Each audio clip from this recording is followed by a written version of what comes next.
Nako, eto na mga kababayan, sa wakas, panalo na. Vice President Sara impeachment case dismissed. Nako, yan po ang ating aalamin sa video ito mga kababayan. Pero bago po natin simulan to, palike naman po ng video ito. Malaking tulong po yan. Maraming salamat po. At eto nga, pasadahan po muna natin itong mga nagte-trending na balita dito sa social media. Nako, ito pong si Senator Ping Lacson, ba? Ito po ang kanyang pahayag mga kababayan patungkol po kay Senator Rodante Marcoleta. Sabi niya po dito, namimihasa na every time Senator Marcoleta shoots himself in the foot. Naghahanap siya ng masisisi. Ako yung paborito niyang sinisisi. For all his miseries, siguro mas pogi ako sa kanya. Nako. Di hamak naman na mas pogi si Senator Marcoleta at mas matalino pa kaysa sa'yo. At may prinsipyo, di ba? Ito lang hindi lang naman po. Si Senator Rodante Marcoleta ang sinisisi ka kung bakit wala tayong napala dyan sa Blue Ribbon Committee na yan. Di ba? Buong sambayan ng Pilipino po mga kababayan ang sinisisi si Senator Ping Lacson. Hinahanapan na kayo. Nasaan na yung mga big fish? Diba? Hindi mo man lang pinatawag yung mga big fish. No? Tapos ikaw pa ngayon ang may ganang ganyan. Sinisisi ka. No? At mas pogi daw siya. So ang pagiging senador pala ay papugian na ngayon mga kababayan. Parang out of context, no? Diba? Out of context po yung parang mas pogi ako sa kanya. Anong kinalaman nun? Sa paghahanap ng katarungan. Kadalasan niya, mga pogi pa mga kababayan ang gumagawa ng katarantaduhan. Diba? Anyway, ano po inyong masasabi dito? Just comment down below. At eto, pasadahan po natin yung mga naging komento ng ating mga kababayan sa naging pahayag ni Senator Ping Lacson. Sabi po dito ni Rosana, wala nang maisagot kaya dinaan sa joke. Pogi ka ba, Pinky? Yun na. Wala na, tama, di ba? Wala nang maisagot kaya idinaan na lang sa joke. Ano ba ito? Membro ka na ba ng school bukol? Ayan na. Sabi po dito ni Hard, hindi ho yan tagisan ng pagandahang lalaki. Bagkus ay ang ng pagtuklas ng katotohanan ng walang kinikilingan dahil ang nakataya ay kinabukasan ng sambayanan at hindi ng iilan. Dati ho bilib ako sa inyo, tapang at paninindigan, pero na ang inyo mismong pagganap sa tungkuling ipinagkatiwala sa inyo na naging dahilan ng pagkawala ng paghanga na iyon. Ayun na. So, sabi naman po dito ni Du Fong, you talk about personalities, Marcoleta talk about issues. Wake up, sir. Ayan, gumising ka na, Lacson. Iba na yata. Nasa ibang mundo ka na rin ba? Sabi po dito ni Rowena Kim, personal attack style. Walang ibang rebuttal. Don't stop, Senator Marcoleta. Patuloy mo ang flood control. Correct. Sabi po dito ni Jeffrey Villa Pastora. Sabi ng iba, nabigyan daw ng maleta. May ibang theory, no? May ibang theory naman na karamihan daw ng mga contractor sa kumpanya niya ng semento kumukuha. Aray ko po. Alin ba ang totoo? Pero miski alin pa man dyan, pareho ring nanamantala sa pera ng bayan, taong bayan at alam ang nangyaring iligal. Kaya ba nilabas na protektahan ng matindi kung sino man yun? Sabi nga ng iba, hindi naman mahirap malaman kung anong nangyari. Ang tanong na lang, dyan is after ka ba makaganti sa politiko o after ka ba maparusahan ang mga nagnakaw ng trilyon piso na sana malaking napakagandang na naitulong sa mga Pilipino. Correct. Diba? Trillion yan eh. Diba? Anyway, ano po ang inyong opinion dyan mga kabayan or anong yung komento, just comment down below. At eto, bago po natin i-play yung video, pasadahan po muna natin to. Nanggigil ako dito mga kabayan. Sabi po kasi dito, sabi po ng isang Marcos loyalista, presidenteng ni piso, walang ninakaw, matapang at matalino, solid PBBM ang buong Pilipinas. Nako, mahal na Pangulo, parang ang hirap mong paniwalaan, no? Sabi po dito ni Richard Lara, no? Dito, kalokohan ni piso daw, wala daw ninakaw. Oo nga eh. Ang hirap talagang paniwalaan ni piso walang ninakaw. Grabe Sa bagay, okay. I get it, no? Nakuha niyo na rin ba? Ni piso wala daw ninakaw kasi di naman talaga piso ang ninakaw eh, no? Yung iba dolyar, yung iba gold. Diba? Trilyon yung iba. Trilyon, maleta po ang ninakaw, hindi piso. Nasa loob ng maleta po.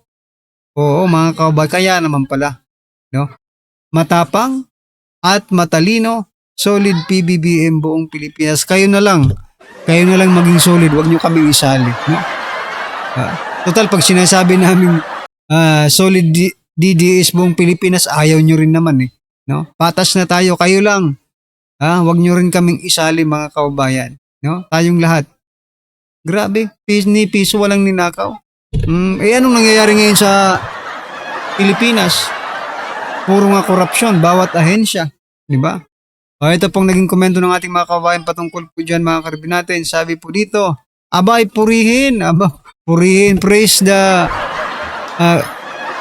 crooks. Yung ba yun? Praise the crooks mga kababayan. Anyway, ano po ang inyong masasabi dito? Ni piso daw walang ninakaw ang presidente nating si President Bongbong Marcos Jr. sa kaban ng bayan. Ako po, yung Maharlika fans nga, wala na tayong balita. Billions din po ang kinuha nila doon. Yung sa PhilHealth, ewan ko po kung naibalik na ba yung 65 billion na pinababalik ng Korte Suprema. Ano na ang update? Wala pa ba? Nako. Yan ba ang walang ninakaw? Nako po. Eto mga kababayan, panoorin po natin ang video ito. Eto na po. Magandang araw sa inyong lahat. Ako po si Banat Bayat. Ito na nga pag-usapan natin ng mga may init na issues sa lipunan. Pag tama, palakpakan. Pag mali, banata. Yo! Alam niyo mga kababayan, talagang tuloy-tuloy ang paninira nila kay VP Sara Duterte dahil nga po nangangatog ho sila. At talaga namang sinisili po yung mga interview niya. Ngayon lang mantakin mo. Nakaraan na yung 2 araw, tsaka lang naglalabasan ngayon yung kanilang packaging. Ika nga, ano yun? Yung kanilang PR script. Ano ba ang babanat natin kay VP Sara Duterte? Wala kasi silang mabanat eh. Di ba, noong mga nakaraang araw, binabanatan nila tungkol sa impeachment, bla bla bla, ganyan-ganyan. Kita naman ho natin na walang substance talaga. Kahit na pinagpipilitan ng Kamara na may substance yung kanilang pinasang impeachment. O sa madaling salita ay may saysay, may laman, pero kita naman natin parang lata lang na maingay. Diba? Ganyan po kasi yung mga yan. Kasi ganun din ang utak nila. Parang lata, maingay. Pero walang laman. Ayun.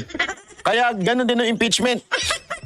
Yung kanilang mga issue sa confidential funds, alam naman natin kaya nga confidential funds dapat yan ay una-una ay hindi dapat yan pinag-uusapan in public kasi kung in public yan, hindi sana tinawag na lang public funds yan. Pero speaking of public funds, nako po, meron na atang nanakaw. Nako. Ipapakita natin ngayong araw na ito na tila meron ng nanakaw. Na tila meron ng naibulsa ang mga animal. Gago! Bakit kanyo? Eto, habang sinusubukan nilang sabihin na si VP Sara Duterte, bakit niya sinabi na kinumpara yung eroplano, yung gera noong panahon ng COVID. Sinasabi nila iba naman daw usapan. Ang kalaban ngayon ay gera at himpapawid.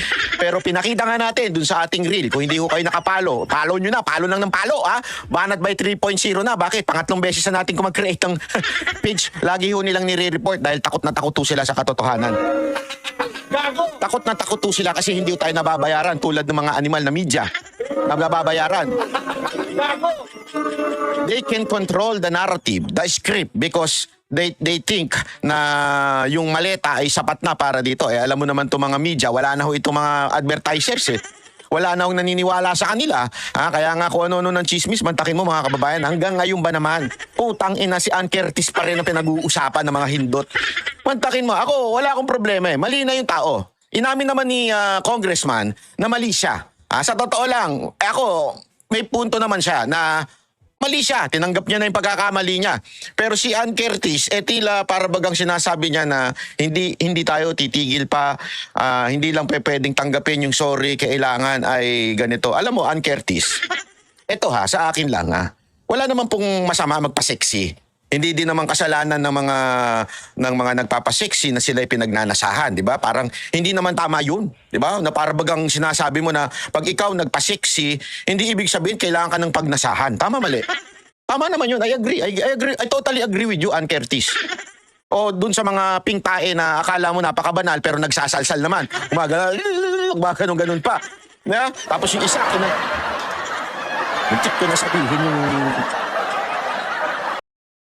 he said, eto sabi niya, hindi din naman kasalanan ng mga nagpapasexy na sila'y pinagnanasahan, di ba? Parang hindi naman babasahin ko yung eksaktong term na ginamit niya.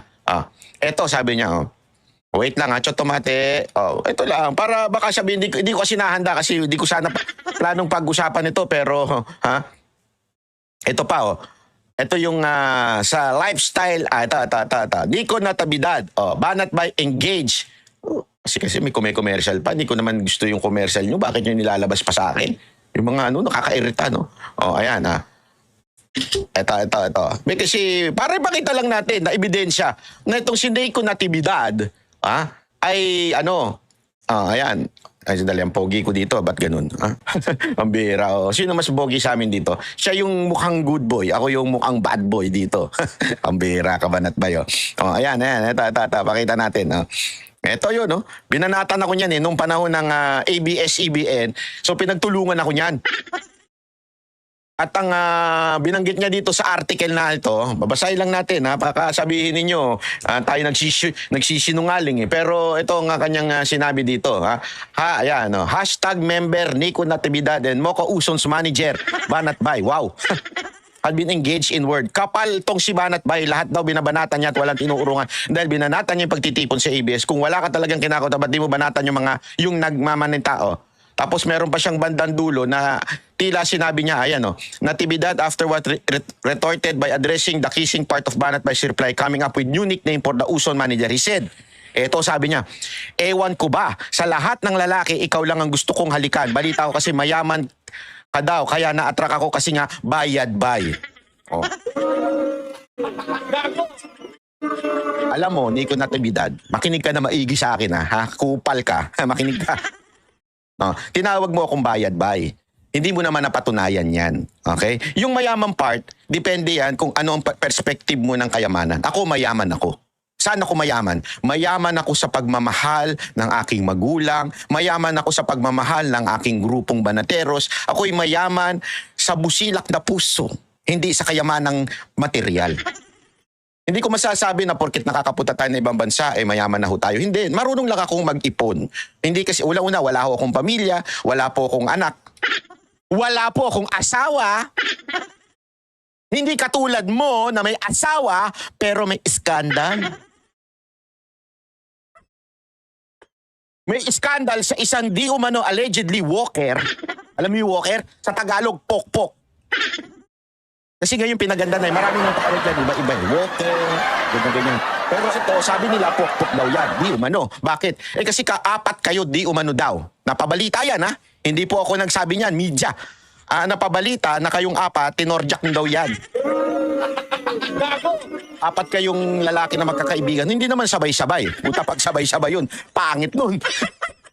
Hindi, totoo naman I mean, aminin na natin, Iyan yung nangyari. Nag-sorry ka pa nga doon sa iskandal mo. Ang masama nito, may asawa ka. Tama, mali. Alam mo, kapatid, Nico, lahat ng bumanat sa akin, laglag sa korte. Bakit to? Kasi tama naman ang aking sinasabi.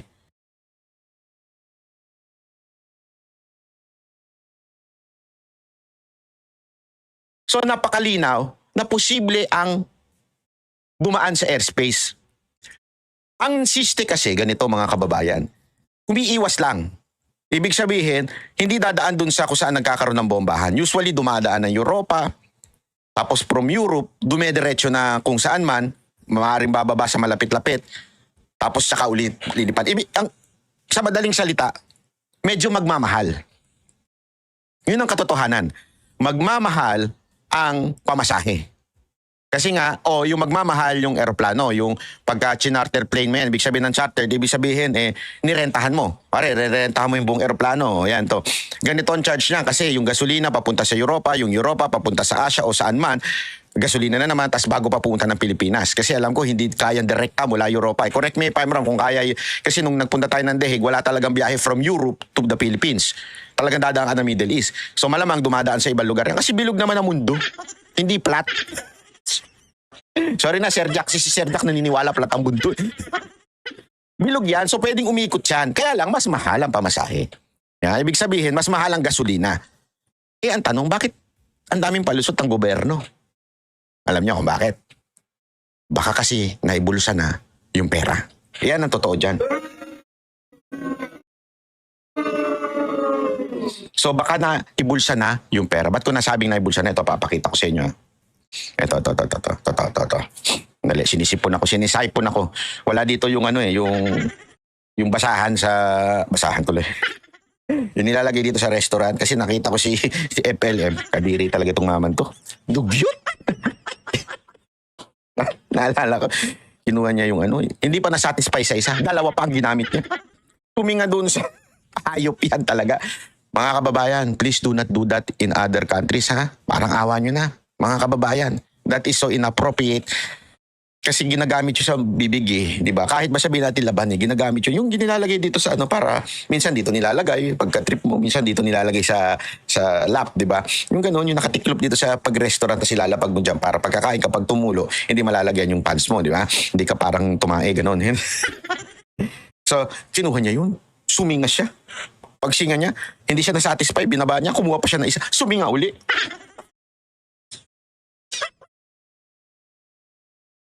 Ang dugyot-dugyot mo, ha? Ay, nako. Anyway, eto nga. Pakita lang natin. Ayan. Basahin natin. Ayan. So, sulat dyan. Bakit ko pinakita yan? Sa budget natin, ibig sabihin yung national budget, meron tayong tinatawag na unprogrammed funds o yung contingency funds na tinatawag. Sa 2026, kasi tapos na, di ba? Natapos na yung, naging batas na yung budget na-deliberate on 2025, December, tapos naging batas na yon. At ngayon, ginagamit na natin yan. Anong petsa ngayon? March. March pa lang, pangatlong buwan pa lang. So, ibig sabihin, meron pa yan, dapat. Magkano ang contingency plan ang ating unprogrammed? Andali nga, ilabas ko, hindi ko mabasa yung maliit na screen ko eh. Ito. Ayan. Sabi dito, the unprogrammed appropriation which function as contingency type fund for the government are about 245 billion. Alam niyo kung magkano ang 245 billion? Alam niyo kung gaano kadami yun? Sa 2026 yan, ha? This fund can only be used if additional revenues or foreign loans come in and they are not automatically released except pag may mga ganitong emergency, which is the unpredicted na pangyayari sa ating bayan. Ito the Office of the President o OP has about 4.5 billion mismo yung pondo. Could you just imagine that, ladies and gentlemen? Nung panahon ni Pangulong Duterte, sabi niya nung nagkaroon ng COVID, kailangan mag-purchase ng bakuna, at kailangan bayaran yung mga hotel. Remember, hinutel ang mga OFWN. We are witness to that. Si Mokang sumusundo sa kanila sa airport, dinadala sa hotel, pati pagkain. Noong time na yon, nagtaasan ng pagkain. Ito, sabi ko nga sa inyo, kwento ko lang ito kasi may kaalaman ako dito Siyempre, yung mga iba, dahil nga wala na silang mga restaurant, ang ginawa nila, yung mga sarili-sarili nila, gumawa sila, pero nagmahal ang pagkain. Sinabi ni Mo kay Pangulong Duterte na, boss, nagmahal yung pagkain kasi ganito. Kasi mahirap talagang kumuha ngayon. Paano yan? Hindi naman pwedeng puro Jollibee. Libo yun per day na hinahatiran ng pagkain. So hindi pwede naman Jollibee lang yan. At mahal din ng Jollibee. Or sa 2 pieces na 3 beses kakain niya sa isang araw. Yung iba 4. Pero 3 lang ang dinideliver. Alam mo, sabi mismo ni Pangulong Duterte, just buy. ASAP. Bumili kayo ASAP. I-deliver ninyo, alagaan ninyong OFW. Lahat ng hotel nirentahan ng gobyerno. Tapos ang sabi nga niya, paano ang gagawin ito? Kumuha tayo ng budget. Basta, kung kailangan ko ibenta yung... Basta may sinabi siyang kailangan niya ibenta niya. Basta lang makakuha tayo ng budget. Sa totoo lang, mas malala noon. Noon kasi sarado ang ekonomiya, sarado ang lahat. Pero nagawa ng paraan. Imagine ninyo kunwari lang si Marcos Jr. ang naandyan ngayon sa Malacanang yung panahon ng COVID. Marami nang patay. Sigurado ako. Bakit? Anong gagawin niya? Magre-report lang siya. Di ba? Imagine ninyo yan Buti nga si Pangulong Duterte. Ngayon, ang simple-simple ng problema. Bakit? Tanungin ko kayo, may opisina pa rin ba? Meron. May mall pa rin ba? Meron. May gimikan pa rin ba? Meron. May restaurant pa rin ba? Meron. May namamasyal pa? May mga turista pa rin? Meron. Lahat meron. Imagine niyo lahat meron. Nagpa-function. Ano lang wala? Yung sinasabi nilang airspace. Na hindi naman buong mundo bawal ang lumipad. Pwede ka namang umikot. Pero anong palusot ni Marcos? Tis-tis na lang muna, walang budget. So yun mga kababayan, ano pong inyong opinion, reaksyon patungkol po sa video ito? Just comment down below mga karbi natin. Maraming salamat po.